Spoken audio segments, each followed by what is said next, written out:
Gaday. Qosug'im öcep açtı. Orna yegim kelyapti. Amsa ep yegin? Ay, pulum yo'q. Oldingi hafta sana loteriyadan 2000 yuan mukofot chiqdi ekan-ku. Ha? Ammini qashlab tugatdim. Demak, hozir sen Gadoyga aylanib qopsan-da. Gaday? Gaday degan nima gap bu? Ha? Bek dötkensen. Gadoy degan bir idiom sana so'zlab beray. Bir kuni Xanvandi o'zini osmonda uchib tush ko'ribdi.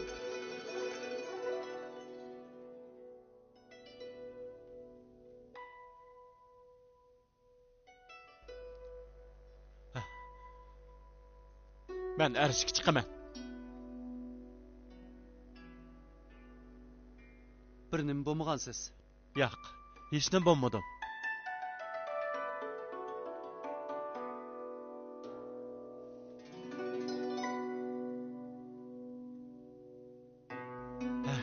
Ahire erişik çıktı men.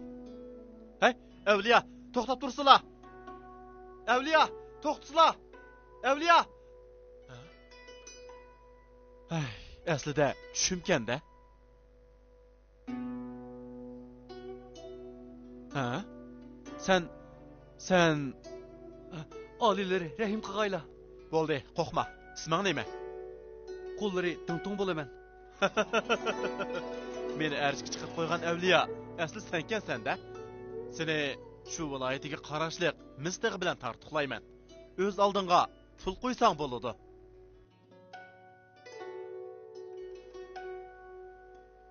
Ay, dumbamga chiqqan chiqib qoldi. Bek og'rib ketyapti. Men yara eg'izdagi qon yerangni sho'rab chiqarib o'tay. Bu dunyoda men kim eng kuyunidi? Oliylari, bu dunyoda sizlarga shahzodadek kuyunadigan ikkinchi bir odam yo'q. Undaqda shahzoda kelib, yara eg'izini sho'rsin. Ata, men keldim. O'lgirding Tom. Qarab tur. Men taxtga o'ltirgandan keyin seni mansibingdan ep tashlamaydigan bo'lsam. Uzun o'tmay shahzoda otasining taxtiga varislik qildi. Tugashdim.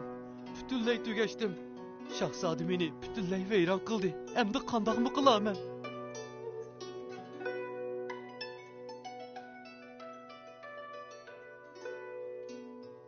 Gaday degan bu ibora hech nimasi yo'q degan ma'noni bildiradigan bo'lib, nihoyat namrat, yo'qsiz odamlarga mushu ibora qo'llaniladi. Dangtong shuningdan boshlab boy, hashamatli turmushdan mahrum qoldi. Bu haqiqatanmi kishini cho'nqur o'yga soladi. Kichik do'stlar, bu iboraning ma'nosini tushunib oldinglarmi? Ha? Mening eng oxirgi bir yuan pulim bundaqla tugab ketsa bo'lmaydi. Mening Gadoyga aylanib qolg'im yo'q.